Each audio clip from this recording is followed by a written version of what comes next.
Welcome back to the Sports Source. This segment brought to you by the Topoco Lodge. The holidays are almost here. That means it's time for the Christmas decorations to go up. If you've never been up there, you've got to go visit the lodge in November and December. It's a spectacular place. It's a great place anyway, but this time of year it's really nice. Great place to take your family for a family photo. The spots are running in this show where you can see a little bit of it, but you really got to take it all in and be there in person. The Topoco Lodge, topoco.com, and Topoco Lodge on Facebook. All right. Sterling hates these segments, but here we are again talking about coaches being fired. Let's say at this point the odds are you're 3-7. Now maybe you pull it upset. It's college football. Anything can happen.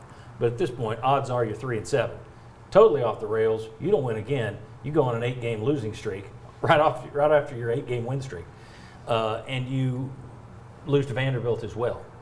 That would be worst case scenario. If that happens, could Jeremy Pruitt lose his job this year? I'm going to say no. And I'm going to say it because of the two C's, COVID and cash. Yeah. And I think COVID, a lot of people get a mulligan. I think the cash, Tennessee they've said they're losing between 39 and 40 million. We've heard other schools talk about their numbers being much larger than that. So I think that is going to help him. Here's the third factor. I don't think the athletic director wants to admit at this point that there was a mistake made. There you go. So I'm going to say no. I agree. I think that for the reasons you mentioned, I just don't think you're going to have the money to fire not only Pruitt, buy him out. Remember, he's got an extension and a raise coming that hasn't kicked in yet, so it's sitting out there. I'm guessing if you fire him, that's part of it. That's rolled into it. You can't say, "Ooh, it hasn't kicked in yet." It's in the paperwork. I guarantee you that if they whack him, it's the future payoff. But you're going to have to buy out all the assistants. You're going to have to go get a new coach, pay that guy, pay all those assistants.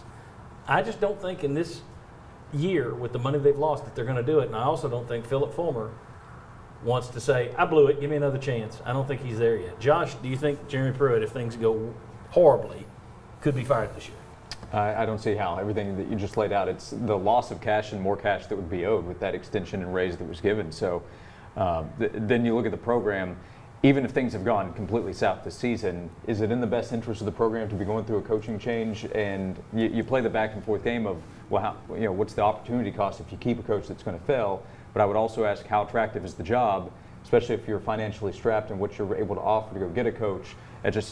They're in a bind, and it could get worse. But I don't think there's a good answer that fans are going to like right now either. Sterling, your thoughts? You hate talking about it? No, I'm talking about it. It's unfortunate the way the business is nowadays in coaching. My thing is when coaches and staff stay together with programs, I've always seen programs prosper. But, that's where I come from. The day and time we're in right now, it's different. So I like to think that coach can stay around and write this thing, but the environment we're in right now, anything can happen, literally. Even with these facts everyone laid out, anything can happen. And, so I just want what's best for our Power T. I've seen a lot of people saying, well, if you've got the boosters out there, if they get mad enough, they'll do this. One, I thought everybody wanted rid of your biggest booster. I thought when the loud rock painting folks were saving the program by getting us Jeremy Pruitt, I thought they wanted rid of the House of Haslam, so to speak. But I don't remember that family or any of the boosters around here ever saying, yeah, we're stepping in, we're going to pay all this off now. If that were the case, you wouldn't have ever gone into the red with some of these other buyouts. Not to mention the fact that big booster that everybody always counts on when they want him, he's kind of got an NFL team now that's kind of got his attention. So I don't see, I know that's the hope that, well, our boosters will take care of it. They haven't in the past. I think that's false. I don't think they have in the past. I don't think they would.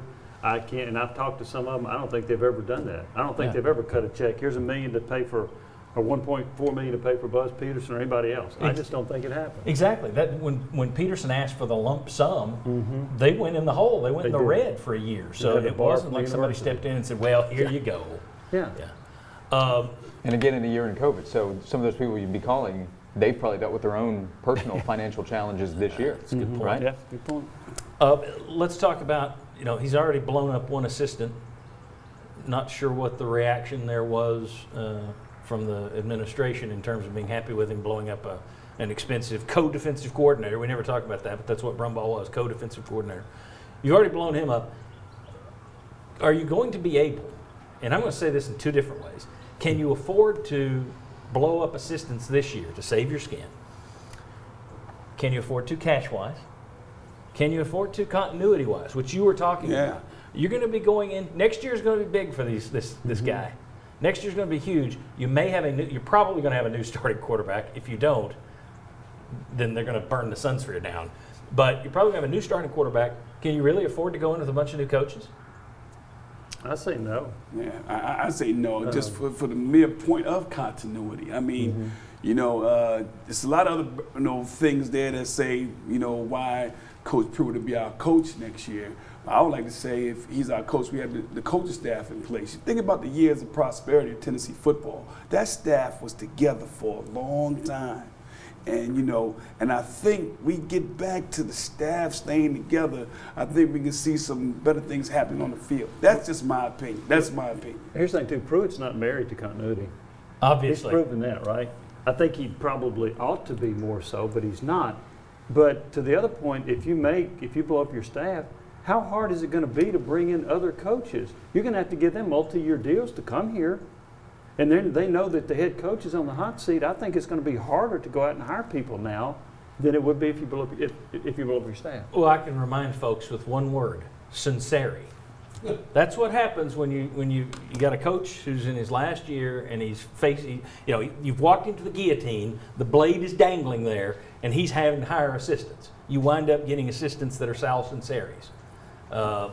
Josh, can you see them making any changes on the staff? I mean, it's crazy to think this. We're talking about a team that could be 3-7, maybe 2-8 if it goes completely off the rails, and them not making changes.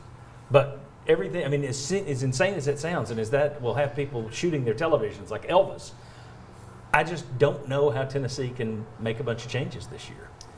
Well, I don't disagree with anything that was just said, but we also saw a defensive line coach fired 3 weeks ago, 4 games into the season after a 2-year contract with a lot of money on it. So can I see it? Absolutely.